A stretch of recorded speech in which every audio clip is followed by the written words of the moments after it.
O assassino do pai de Paulinho está vivo. E você não vai acreditar onde ele está escondido. Não é rumor, não é suspeita, é a verdade que vai mudar tudo nessa novela. E sabe o pior? Ele não está fugindo. Ele está trabalhando. Exatamente para quem você menos esperaria.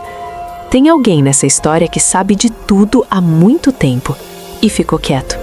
Mas o silêncio acabou. Ei, antes de continuar, de qual cidade você está nos assistindo agora? Comenta aqui embaixo, a gente adora saber de onde vem nossa família. E se você ainda não se inscreveu no canal, faz isso agora. Aperta o sininho para não perder nada. E deixa o like que ajuda demais a gente a crescer. Combinado? Então bora continuar. Gerluce finalmente encosta o pescoço na parede e faz o que ninguém achava que ela teria coragem de fazer. Ela enfrenta Paulinho, cara a cara, sem fugir, sem desviar o olhar. E aí vem a bomba. O assassino do pai dele não está morto. Nunca esteve. Ele vive, respira, anda por aí e atende pelo nome de Vicente.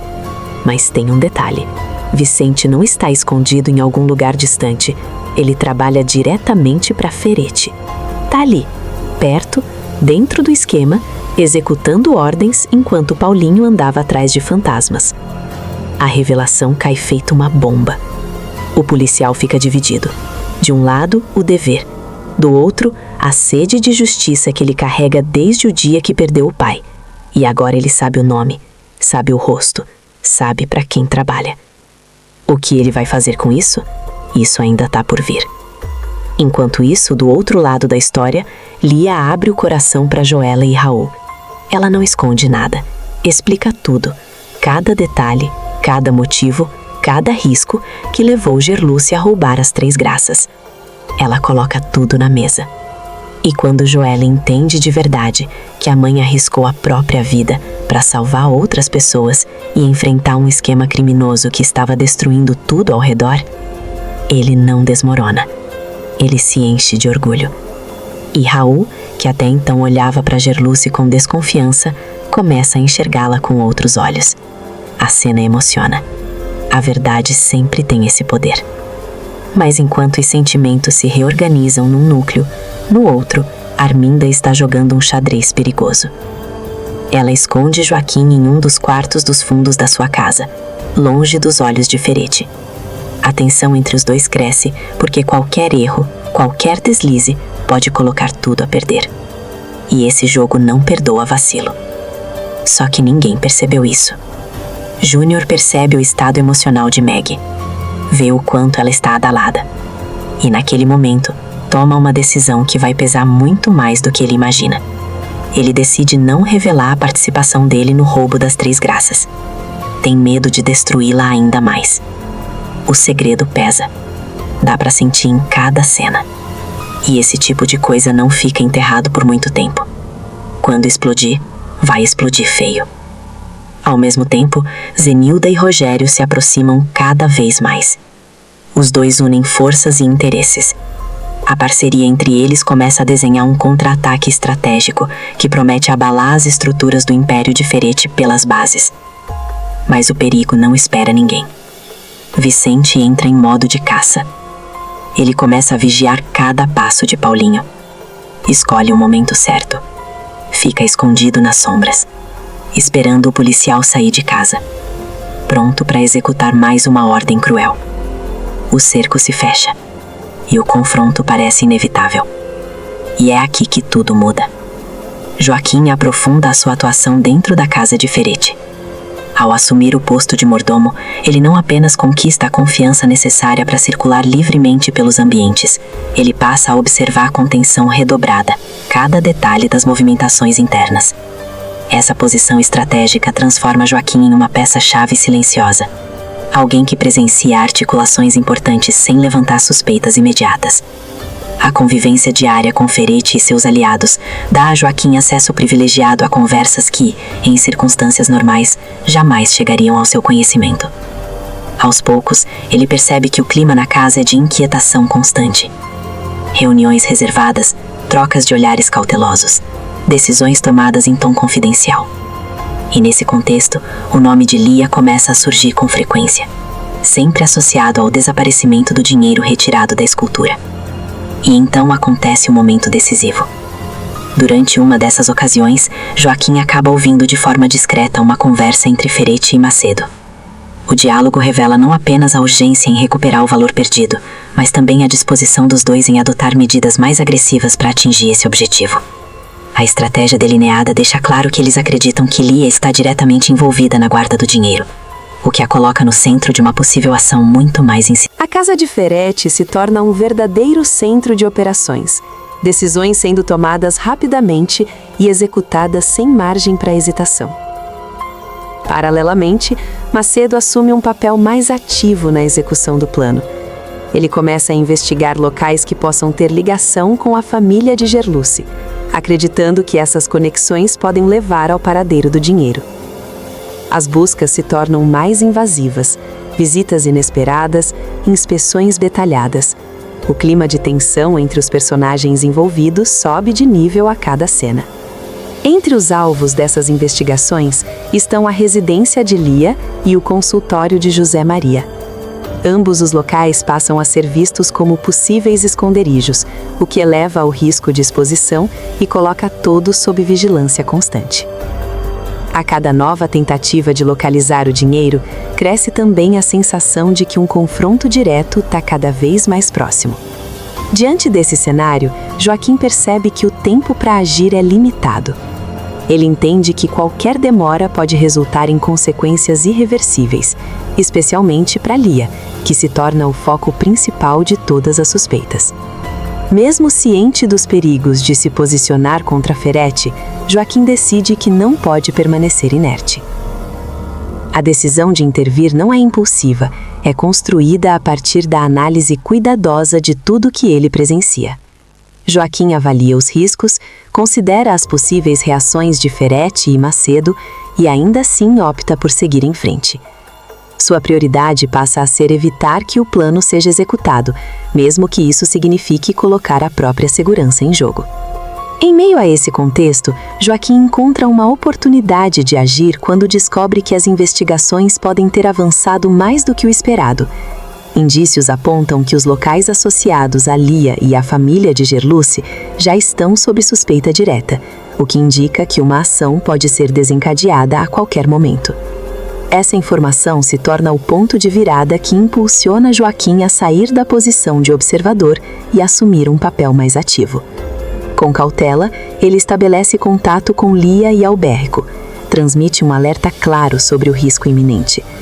A comunicação é feita de forma estratégica, evitando chamar atenção e garantindo que a mensagem chegue com a urgência necessária. Ao compartilhar o que sabe, Joaquim não apenas expõe o plano de Ferete, ele evidencia a gravidade da situação, deixando claro que não se trata de uma suspeita, é uma ameaça concreta. A reação de Lia e Albérico é imediata, preocupação, necessidade de agir rápido.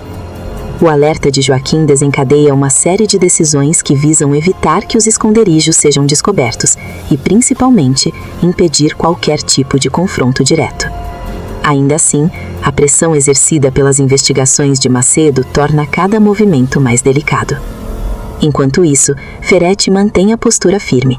Ele não pretende recuar até recuperar o dinheiro.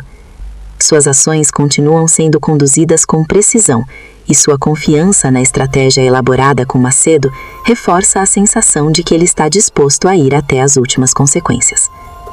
Esse contraste entre a urgência de Joaquim em evitar o ataque e a determinação de Ferete em executar o plano intensifica ainda mais o conflito.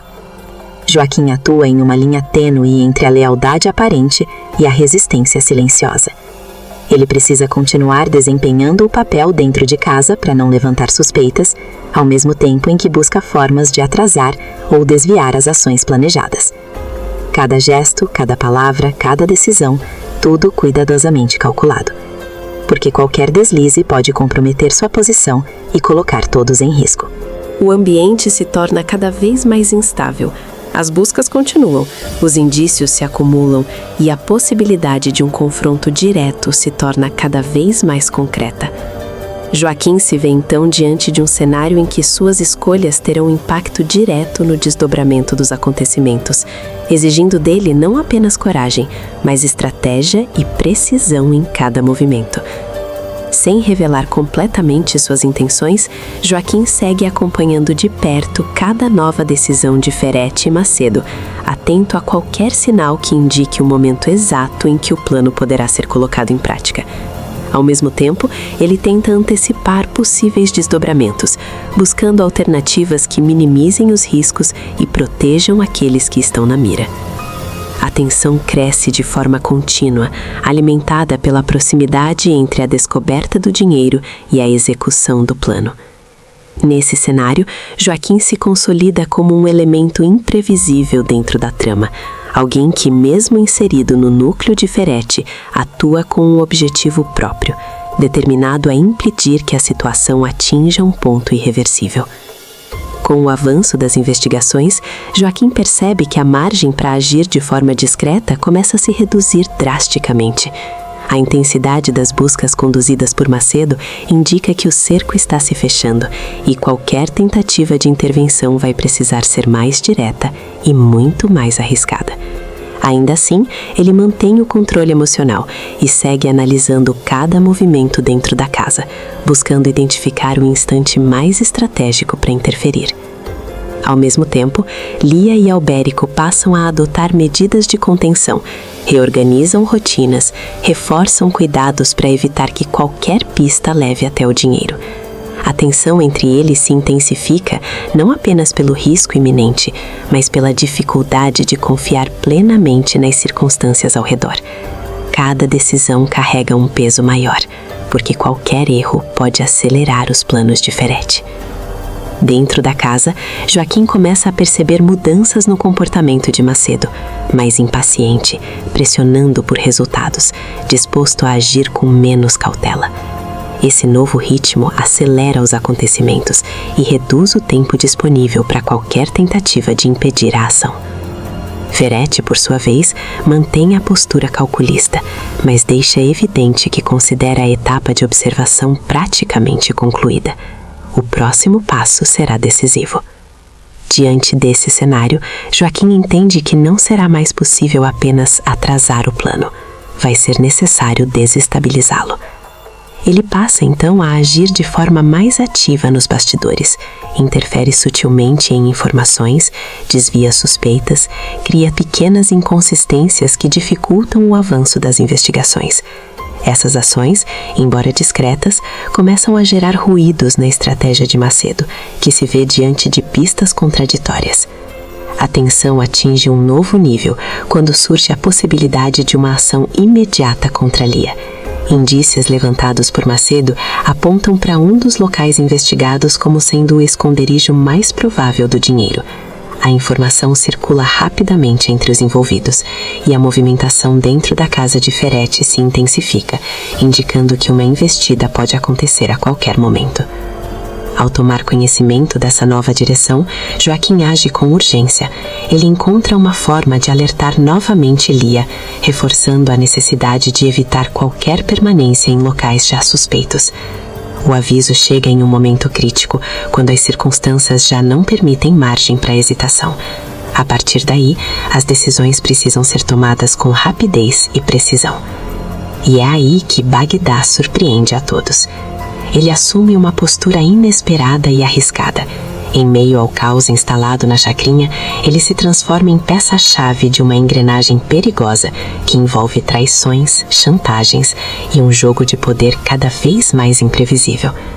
Determinado a corrigir erros do passado e talvez motivado por interesses que ainda não ficaram totalmente claros, ele decide agir nas sombras, disposto a recuperar os milhões roubados por Lucélia e devolvê-los ao compartimento secreto da Estátua das Três Graças. Mas tem um detalhe que ninguém contou ainda. Nos próximos capítulos, após a prisão de Gerluce, a responsabilidade de esconder o baú recheado de dólares vai cair sobre os ombros de Lia.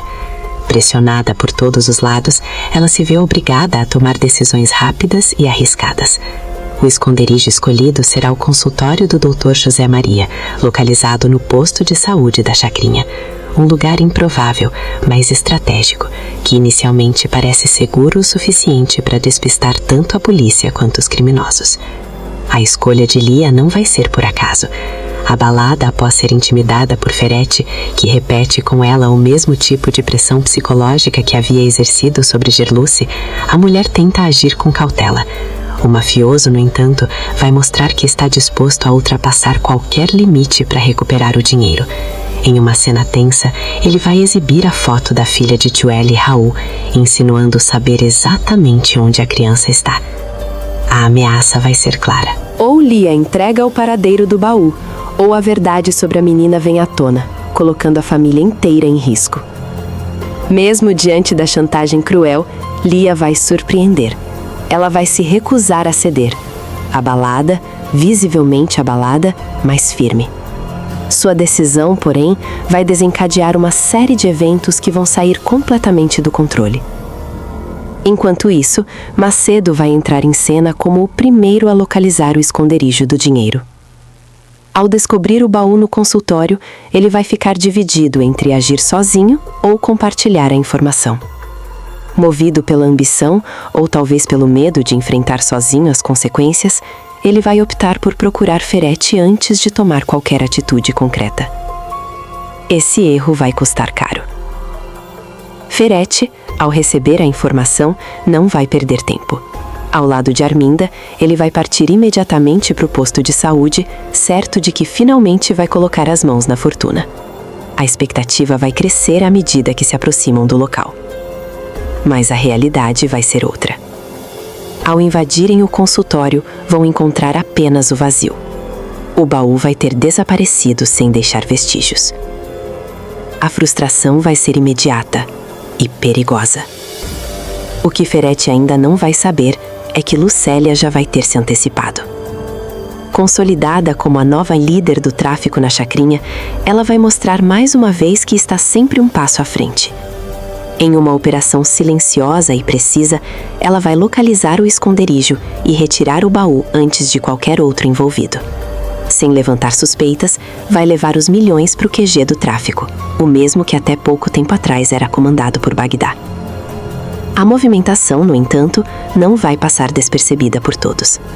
Alemão, fiel observador e cada vez mais desconfiado das atitudes da nova líder, vai descobrir o que Lucélia fez.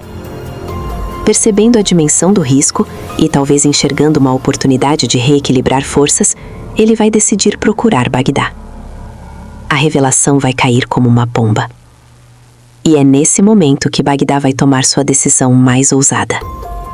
Sem anunciar seus planos, ele vai partir sozinho para o antigo QG. Conhece cada detalhe do lugar. Consegue invadir o espaço sem ser detectado. A sequência vai ser marcada por tensão crescente, com risco de confronto iminente a cada passo. Ainda assim, ele vai conseguir localizar o baú e recuperar os milhões. Mas o que realmente vai surpreender vem em seguida. Ao invés de fugir com o dinheiro ou tentar negociá-lo, Bagdá vai optar por uma estratégia inesperada.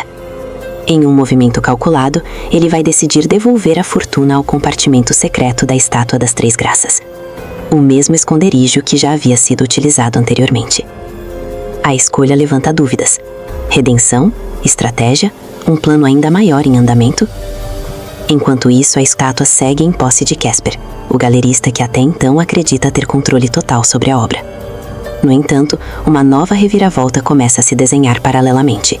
Uma ordem judicial vai ser emitida, obrigando Casper a devolver a peça a Rogério, reconhecido legalmente como o verdadeiro dono. A notícia cai como mais um elemento de tensão na trama. Sem saber que a estátua agora abriga novamente os milhões desaparecidos, Rogério vai se aproximar cada vez mais de recuperar não apenas a obra de arte, mas também algo muito maior do que imagina. Sua figura, cercada de mistério e marcada pelo rótulo de morto-vivo, volta ao centro do jogo com força total. Nos próximos desdobramentos, cada movimento passa a ter consequências ainda mais imprevisíveis.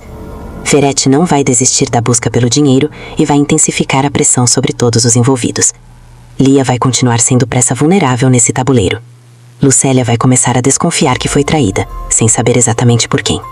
E Bagdá vai passar a operar nas sombras, mantendo suas verdadeiras intenções ocultas. Sua atitude pode ser apenas o início de algo muito maior, especialmente quando novos segredos vierem à tona e alianças começarem a ruir. Com o dinheiro novamente escondido, a estátua das Três Graças vai se transformar mais uma vez no centro de uma disputa silenciosa e extremamente perigosa, prestes a desencadear novos conflitos, revelações e jogadas inesperadas que prometem mudar completamente o rumo da história. À medida que a estátua das Três Graças se aproxima de mudar de mãos, o clima de tensão se intensifica em todos os núcleos da trama. Sem saber que carrega novamente uma fortuna escondida em seu interior, a obra passa a ser disputada não apenas por seu valor artístico, mas pelo que representa no jogo silencioso de poder que se estabelece. Rogério, cada vez mais próximo de reassumir oficialmente a peça, começa a desconfiar de que há algo além do que lhe foi informado. Pequenos detalhes. O comportamento evasivo de Casper, a pressa no cumprimento da ordem judicial. Movimentações estranhas ao redor da galeria que despertam sua atenção. Ele ainda não tem provas, mas sua intuição alerta que a estátua pode estar no centro de algo maior. Enquanto isso, Ferretti entra em um estado crescente de fúria e obsessão. A perda do baú, somada à sensação de estar sendo enganado por todos ao seu redor, o torna ainda mais perigoso. Determinado a recuperar o dinheiro a qualquer custo, ele intensifica as ameaças e amplia sua rede de vigilância. Seus homens passam a circular pela chacrinha com mais frequência. Interrogam moradores, pressionam possíveis suspeitos. A violência antes velada começa a se tornar explícita. Lia sente o cerco se fechar. Mesmo sem ter mais o baú em sua posse, ela continua sendo alvo direto da desconfiança de Ferretti.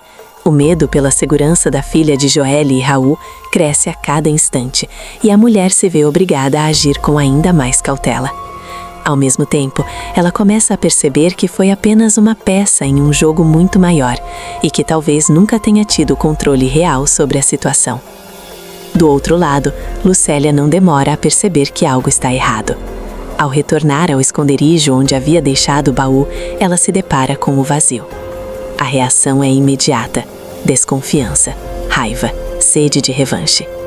Como nova líder do tráfico, sua autoridade não pode ser questionada. O roubo representa uma afronta direta ao seu poder. Ela inicia uma investigação interna, pressionando seus próprios aliados e colocando todos sob suspeita. Alemão, ciente do risco que corre depois de ter revelado tudo a Bagdá, tenta manter a discrição. No entanto, sua inquietação começa a levantar suspeitas e ele se vê cada vez mais encurralado. Qualquer deslize pode custar caro. Bagdá, por sua vez, permanece fora do radar. Após devolver o dinheiro ao esconderijo original, ele adota uma postura estratégica, evitando qualquer movimentação que possa denunciá-lo. No entanto, sua decisão não foi impulsiva. Há um cálculo por trás de cada ação, e indícios começam a surgir de que ele pode estar articulando algo ainda mais complexo. Com a ordem judicial em mãos, Rogério finalmente se prepara para reaver a estátua. O momento é tratado como um marco. Todos os olhares se voltam para essa transferência. O que deveria ser apenas um trâmite legal ganha contornos de um evento decisivo, cercado de tensão e expectativas ocultas. Nos bastidores, diferentes forças se movimentam simultaneamente. Ferretti se aproxima cada vez mais da verdade, cruzando informações e ligando pontos que antes pareciam desconexos. Lucélia intensifica sua caçada interna, determinada a descobrir quem ousou desafiá-la. Lia tenta se proteger enquanto busca uma saída segura, e Bagdá, silencioso, observa cada peça se mover no tabuleiro. Quando finalmente a estátua muda de mãos, o impacto é imediato, ainda que silencioso. Rogério, agora em posse da obra, se vê mais uma vez no centro de uma trama que parece persegui-lo. A sensação de déjà vu se mistura a uma crescente desconfiança. Ele sabe que não pode confiar em ninguém e que qualquer passo em falso pode colocá-lo novamente em perigo. Movimentações paralelas indicam que a localização da estátua não permanecerá em segredo por muito tempo. Informações começam a vazar, olhares se voltam na mesma direção e o risco de um novo confronto se torna iminente. A disputa pelo dinheiro, agora novamente oculto, entra em uma nova fase, mais silenciosa, mais estratégica e muito mais perigosa. Cada personagem passa a agir com mais cautela, mas também com maior intensidade, conscientes de que estão cada vez mais próximos de um ponto de ruptura. E é nesse contexto que Zenilda finalmente começa a reconstruir sua vida emocional. O que antes era dor e tensão dá lugar a um novo capítulo, guiado por sentimentos mais leves e ao mesmo tempo intensos, ao lado de Rogério. A mudança começa de forma sutil, quase imperceptível. Ainda abalada pelos acontecimentos recentes, Zenilda toma a decisão de se mudar temporariamente para a antiga casa de Arminda. A escolha não é motivada por desejo ou impulso, mas por necessidade. A advogada ainda está no centro de uma batalha com o ex-marido, e a nova residência surge como um refúgio estratégico, um espaço onde pode reorganizar os pensamentos e se proteger das investidas de Ferretti. No entanto, o que começa como uma medida prática, logo ganha contornos emocionais inesperados. A convivência com Rogério, que também está presente no ambiente, cria uma tensão crescente, marcada por olhares demorados, silêncios carregados de significado e pequenos gestos que denunciam o que ambos ainda tentam evitar admitir. Esse clima de aproximação começa a se intensificar em cenas cuidadosamente construídas, nas quais o contraste entre a fragilidade emocional de Zenilda e a segurança que Rogério transmite vai tomando forma. Ele surge como uma presença constante, alguém que não pressiona, mas que está sempre por perto, atento, disponível e, acima de tudo, interessado. Vai ser em uma dessas noites aparentemente comuns que tudo vai mudar. Incapaz de dormir, Zenilda deixa o quarto e caminha pelos corredores silenciosos da mansão. A casa, envolta em penumbra, cria o cenário ideal para um encontro inesperado. Ao virar um dos corredores, ela dá de cara com Rogério, que também está acordado. O diálogo entre os dois começa de maneira despretensiosa, quase casual. Ela comenta sobre a insônia, ele responde com leveza, mas o subtexto é evidente. Há algo no ar que nenhum dos dois consegue ignorar. A proximidade física, antes controlada, começa a se tornar inevitável. O silêncio fala mais alto, e os olhares trocam tudo o que ainda não foi dito. Quando finalmente se aproximam, o primeiro beijo acontece de forma intensa, quase abrupta, como se fosse a resposta a uma tensão acumulada por tempo demais. Esse beijo não é apenas um marco romântico, é simbólico. Representa o rompimento definitivo de Zenilda com o passado ao lado de Ferretti. A partir dali, não há mais espaço para dúvidas sobre o caminho que ela está escolhendo seguir. Sem se desgrudarem, os dois sobem as escadas, guiados mais pelo impulso do que pela razão, cada passo carregado de expectativa, como se ambos soubessem que estão atravessando uma linha sem retorno. Ao chegarem à suíte principal, o clima se torna ainda mais envolvente, consolidando a conexão que vinha sendo construída desde os primeiros encontros. A entrega entre os dois é tratada como um desdobramento natural desse vínculo crescente, reforçando que não se trata apenas de atração física, mas de uma conexão emocional que encontrou um momento certo para se manifestar. Na manhã seguinte, o tom das cenas muda, mas sem perder a intensidade. A luz do dia revela um novo tipo de intimidade, mais tranquila, mais serena, mas igualmente significativa. Zenilda e Rogério são vistos acordando juntos, trocando olhares cúmplices e gestos de carinho que indicam que aquilo não foi apenas um momento passageiro. A leveza da manhã contrasta com o turbilhão emocional vivido anteriormente, trazendo uma sensação de recomeço. Zenilda, que até então carregava o peso das decisões difíceis, começa a demonstrar sinais de alívio, como se finalmente pudesse respirar sem a sombra constante do passado. Essa mudança não passa despercebida pelos demais moradores do casarão. Aos poucos, o clima entre os dois começa a chamar a atenção, pelos sorrisos trocados, pela proximidade natural, pela forma como Rogério passa a ocupar um espaço cada vez mais evidente na vida da advogada. Vai ser Josefa quem primeiro testemunha de forma direta essa nova fase. Em um momento inesperado, ela flagra o casal em uma troca de carinho e não esconde a empolgação. Sempre direta e observadora, Josefa reage com entusiasmo, vendo na relação uma oportunidade de felicidade genuína para Zenilda. Sem medir palavras, ela sugere que os dois oficializem a relação e deixem de vez para trás tudo o que pertence ao passado. Sua fala traz um misto de humor e sinceridade, funcionando como um empurrão simbólico para que Zenilda assuma sem reservas o que está sentindo. Apesar disso, Zenilda ainda tenta manter certa cautela. Marcada pelas experiências recentes, ela pede calma diante do entusiasmo de Rogério, que por sua vez não esconde a disposição em viver o relacionamento de forma plena. Essa diferença de ritmo cria pequenos conflitos, mas também aprofunda a construção do casal, mostrando que ambos estão dispostos a encontrar um equilíbrio. Mesmo tentando manter uma postura mais contida, Zenilda não consegue disfarçar o quanto está envolvida. Seus gestos, olhares e atitudes revelam que o sentimento já ultrapassou qualquer tentativa de controle. Aos poucos, ela começa a se permitir viver essa nova fase com mais liberdade, ainda que carregue resquícios das inseguranças anteriores. Paralelamente a esse desenvolvimento amoroso, o contexto profissional também continua avançando. A queda de Ferretti da presidência da fundação marca um ponto de virada importante na trama.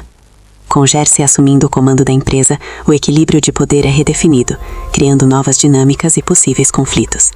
Essa mudança impacta diretamente Zenilda, que passa a enxergar com mais clareza que não apenas superou o ex-marido no campo pessoal, mas também contribuiu para sua derrocada no âmbito profissional. Esse duplo rompimento reforça sua transformação, consolidando a personagem como alguém que conseguiu se reerguer em meio ao caos. A partir desse ponto, a trama avança para uma fase em que as consequências das escolhas de Zenilda começam a ganhar mais peso. O romance com Rogério, que nasce envolto em intensidade e descoberta, passa a enfrentar as primeiras provas fora do refúgio emocional da casa de Arminda. Nos capítulos seguintes, pequenos sinais de tensão começam a surgir, não por falta de sentimento, mas pelo excesso de história que ambos carregam. Zenilda, ainda marcada pelas cicatrizes deixadas por Ferretti, demonstra momentos de hesitação diante de decisões mais definitivas. Já Rogério, mais direto em suas intenções, começa a questionar até que ponto ela está realmente pronta para seguir em frente sem olhar para trás. Ele sobreviveu e voltou para destruir tudo. O homem que deveria estar morto apareceu vivo na frente do juiz, dos jornalistas, das câmeras e revelou um segredo que vai mudar a vida de todo mundo, inclusive a do protagonista. Mas tem um detalhe que ninguém esperava. O maior segredo não era sobre o Ferretti, não era sobre a delegada, não era sobre os crimes da casa de farinha, era sobre sangue. E quando esse segredo veio à tona, nem o juiz conseguiu ficar parado. Espera. Antes de eu contar o que aconteceu, me fala uma coisa. De qual cidade você está assistindo esse vídeo agora? Comenta aqui embaixo porque a gente adora saber de onde vem o nosso público. E se você ainda não é inscrito no canal, clica agora no botão de se inscrever, deixa o like aqui nesse vídeo e continua comigo, porque o que vem aí é pesado demais. Tudo começa quando Paulinho rende Vicente. O capanga está encurralado, sem saída, sem escapatória. O detetive aponta para ele e fala firme: daqui é direto para a delegacia. Vicente fica chocado, com medo, sem reação. E a Morena não perdeu tempo. Começou a tirar sarro ali mesmo, na cara dura. Eu ajudei! Fala grosso comigo agora, infeliz, fala! Paulinho continua apontando pro capanga, coloca ele dentro da viatura e vai em direção à delegacia. Mas dentro do carro, Vicente abre a boca. E o que ele fala muda tudo. Você pensa que o Ferretti vai deixar assim? Ele não vai. Ele vai acabar comigo e com você. Eu sei muita coisa sobre ele. Coisas que vocês nem imaginam. Coisas que vão muito além do seu pai e da casa de farinha. Paulinho escuta tudo em silêncio. E ali, dentro daquela viatura, ele enxerga uma oportunidade de ouro.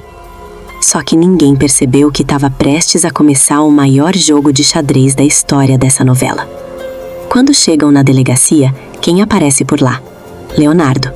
Ele tinha ido visitar a Viviane e se depara com Paulinho chegando com o capanga. O rapaz para, estranha e fala: Espera aí, Vicente? Paulinho imediatamente pergunta: Você conhece ele de algum lugar? Leonardo responde sem hesitar: Sim, o Vicente trabalha pro meu pai. Já vi em casa várias vezes. Paulinho aperta os olhos e vai direto: Então esse cara tem ligação real com o seu pai? Sim, o Vicente é o gerente da casa de farinha. Ele que comandava tudo. Pronto, a confirmação que faltava. Vicente percebe que está cada vez mais enrascado, fecha a boca e é levado para uma salinha separada.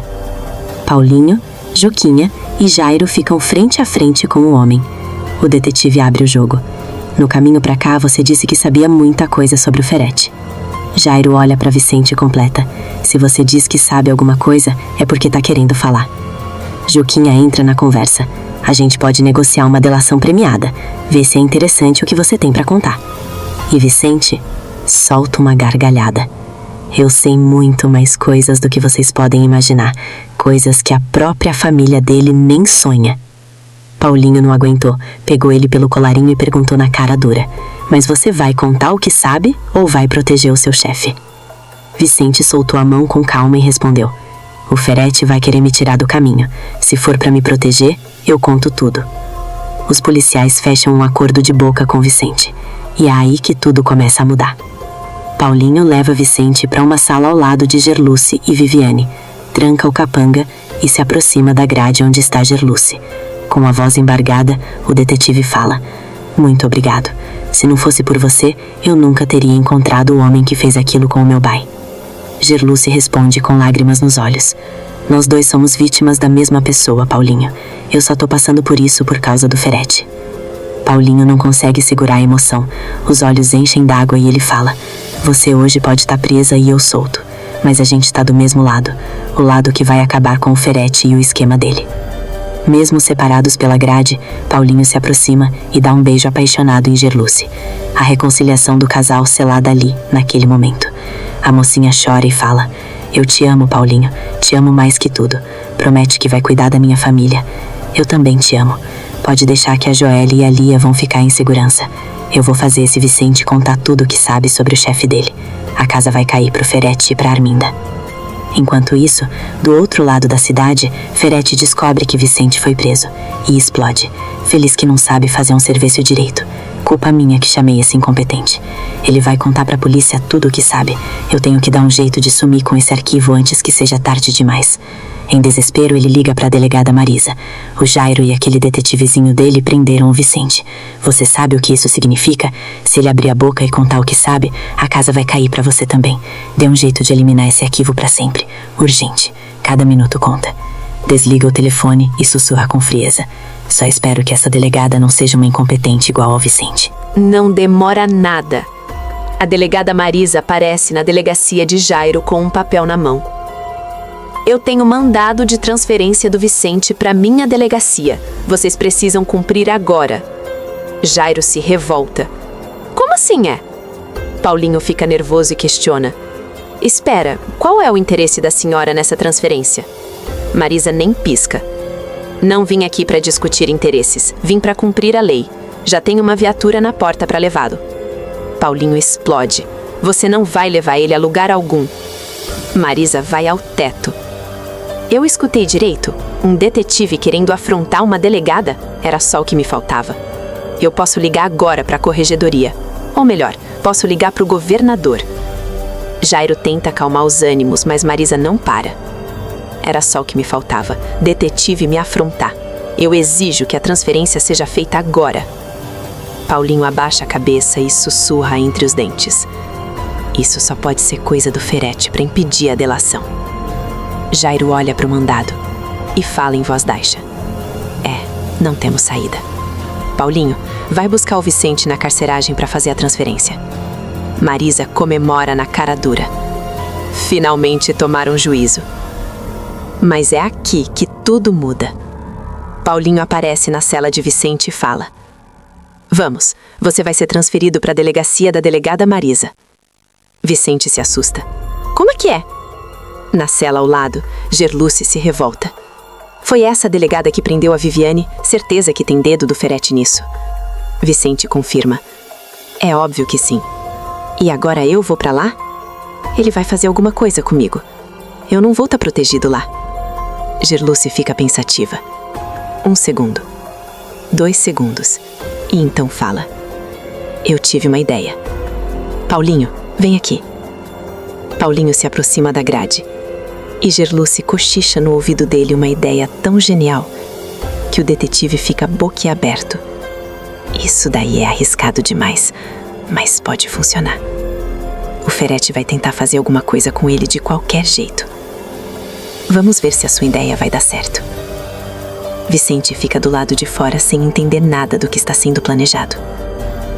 Na hora da transferência, a delegada Marisa acompanha em um carro atrás a viatura que leva Vicente.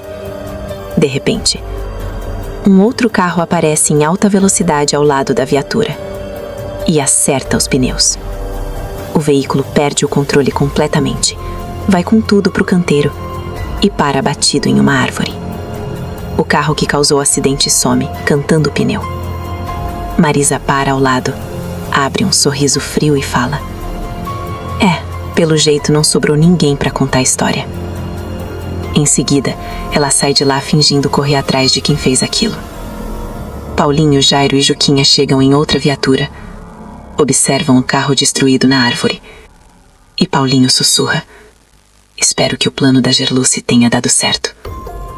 Jairo fala sério: a gente não tinha outra escolha a não ser aceitar a ideia dela. Juquinha se aproxima do veículo. Uma ambulância chega a toda velocidade com a sirene tocando. O Dr. José Maria sai correndo de dentro e pergunta com urgência: onde é que ele está? Ainda bem que me avisaram a tempo. A Gerluce foi muito corajosa em tentar uma coisa assim. Paulinho espalha a notícia de que Vicente não sobreviveu. Uma coletiva de imprensa é convocada pela delegada Marisa. Câmeras, jornalistas, microfones.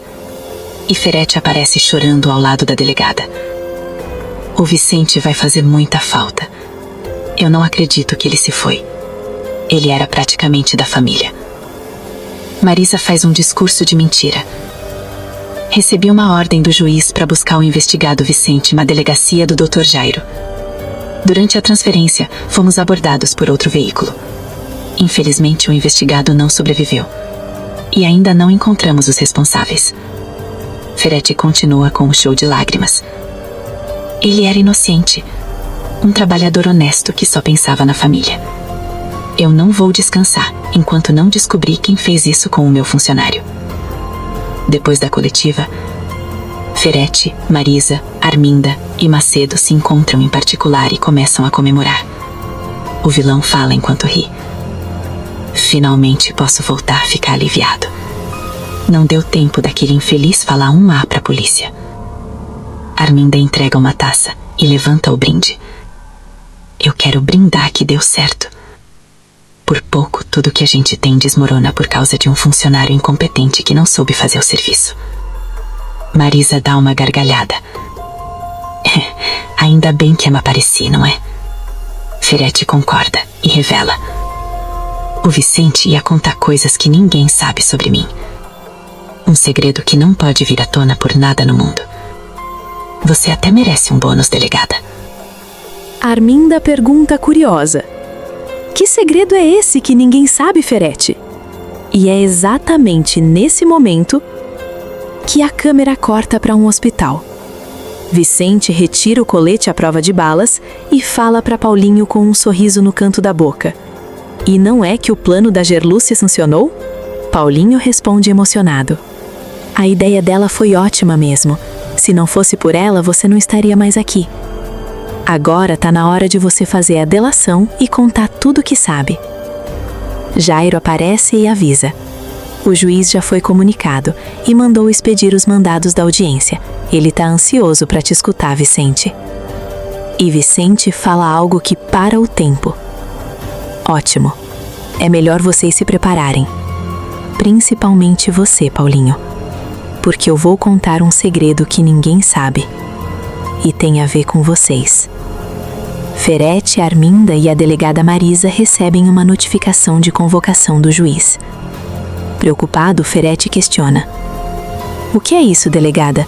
O juiz está chamando a gente para uma audiência. Mas audiência do quê?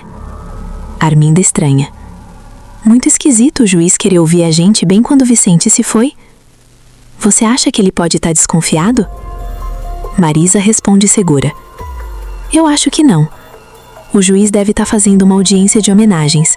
Esse tipo de coisa sempre acontece. É melhor a gente ir arrumado. Vai que ele quer entregar uma medalha pra gente. Ferete ainda desconfia. Continua achando esquisito. Mas já que não tem como recusar a convocação, vamos. Arminda concorda. A delegada tá certa. Deve ser alguma homenagem pra gente. Os três chegam até a sala de audiência no fórum, se sentam, ainda sem entender nada. Repórteres entram na sala, as câmeras começam a transmitir ao vivo. O juiz aparece. Todos se levantam. E ele anuncia com voz firme: Declaro agora aberta a audiência em que se ouvirá a delação premiada contra Santiago Ferretti, Arminda de Melo Dantas e a delegada Marisa Antônia. Os três se encaram. Arminda cochicha. Delação premiada? Que isso? Ferretti pergunta em pânico. É alguma brincadeira? Marisa tenta se equilibrar. Deve estar havendo algum engano aqui. Não é possível. O juiz continua. Peço agora que entre o depoente, acompanhado da guarnição que efetuou a prisão. A porta se abre e Vicente entra na sala. Vivo. De pé, olhando nos olhos deles. Os jornalistas viram as câmeras para os vilões imediatamente. Ferretti fica pálido como papel e fala de queixo caído. Não pode ser. Isso é um pesadelo. Eu não acredito. A delegada gagueja. Como é possível? Arminda treme de raiva e cochicha. Essa sua delegada é outra incompetente que não soube fazer o serviço dela direito. Vicente percebe o desespero dos três. Faz o juramento de dizer apenas a verdade e começa. Eu começo pelo mais leve, meritíssimo. A delegada Marisa tá mais para uma funcionária do Ferretti do que para uma delegada. Há anos ela trabalha para ele forjando provas, mudando cenas de crime e prendendo desafetos dele a troco de nada. Marisa explode. É mentira? Ele tá mentindo. Eu sou uma delegada direita. Sempre honrei o meu trabalho. O juiz bate o martelo. Silêncio. Se trata de uma delação premiada feita sob juramento. Ninguém aqui irá interromper o depoimento ou mandarem direto para a cela. Marisa se cala em desespero. Ferretti baixa a cabeça. Vicente prossegue. Eu trabalho para o Ferretti há mais de 20 anos. Posso passar uma lista de pessoas que eu despachei a mando dele, inclusive o pai do detetive Paulo Reites. Porém, o negócio mais escuso dele é feito em parceria com a sócia e namorada, Arminda de Melo Dantas. Arminda cochicha com ódio. Isso é culpa sua, Ferretti. A casa caiu por culpa sua. Vicente continua sem parar. Durante 2 décadas, eu coordenei a casa de farinha desses dois. Eles lucraram milhões distribuindo comprimidos falsos para a população da chacrinha. A sala ferve em murmúrio. Só que o pior segredo de todos é outro. Silêncio absoluto. Eu despachei o pai do Ferretti. Por ordem dele. Um murmúrio enorme toma a sala. Paulinho fica de queixo caído. Como é? Ele fez isso com o próprio pai? Ferretti fica vermelho e tenta intimidar. É melhor não continuar. Se continuar o resto você já sabe. Vicente olha para Paulinho e fala direto. Ele fez isso com o seu pai, detetive Paulo Reites. Pausa. Que também é pai dele. Outra pausa. Vocês dois são irmãos. O choque paralisa a sala inteira. Até o juiz fica impressionado. O escândalo é transmitido ao vivo para milhões de pessoas. Paulinho começa a chorar e questiona sem acreditar. Como é? É o irmão desse sujeito? Não, eu não acredito. Antes que Ferretti responda, Vicente já emenda. Ele nunca contou a verdade e ainda queria que eu despachasse o Paulinho por conta da herança. O Ferretti teria que dividir tudo e se recusou. Paulinho se levanta e vai em direção ao vilão. Eu vou te dar uma lição, seu infeliz. Você vai se arrepender de tudo que fez, até do dia em que nasceu. O juiz bate o martelo várias vezes para reestabelecer a ordem e anuncia a prisão de Ferretti, Arminda e da delegada Marisa. O vilão entra em desespero. Eu sou inocente. Eu quero falar com meu advogado. Tudo que eu fiz foi porque a Arminda mandou. Arminda grita mais alto. Não venha colocar a culpa em mim. Eu não tenho nada a ver com isso. É culpa sua e dessa delegada que você contratou. Marisa começa a suar frio e tenta correr. Os policiais bloqueiam e os 3 são encaminhados. Paulinho olha para Ferretti antes de ele ser levado e avisa com frieza. Agora que eu descobri que sou um herdeiro também e que você vai pro xadrez, eu vou assumir tudo que você tem. Essa vai ser a minha vingança. Ficar com tudo e te deixar sem nada. Ferretti nem consegue responder. e é levado. Quando a audiência encerra, Paulinho se vira para o juiz. Meritíssimo, nós só conseguimos capturar esses 3 por conta da Gerluce Maria das Graças, mais uma vítima inocente do Ferete, que está atrás das grades por culpa dele. Ela é inocente, Excelência. O juiz não hesita. Com a prisão de Santiago Ferete e seus sócios, determino a soltura de Gerluce Maria das Graças e todos os envolvidos na prisão dela. Paulinho começa a chorar de emoção. Não perde tempo, vai correndo buscar Gerluce. Quando ela é liberada da delegacia, os dois se abraçam com força. Gerluce chora e pergunta: então, o meu plano deu certo? Graças a Deus. Paulinho responde emocionado: se não fosse por você, a justiça não teria sido feita. Obrigada, meu amor. Eu te amo. Agora ninguém mais vai atrapalhar o nosso amor. Ninguém. Ferete está preso. Arminda está presa.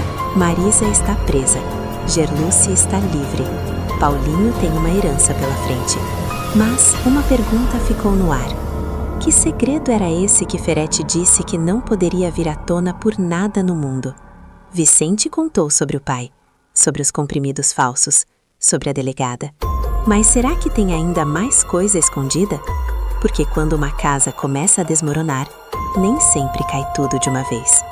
Que nota você acha que o Vicente merece por ter revelado todos os podres do Ferete na frente do juiz? Coloca sua resposta nos comentários agora e clica no botão de gostei para continuar recebendo mais vídeos da novela, porque o próximo capítulo promete sacudir tudo de novo.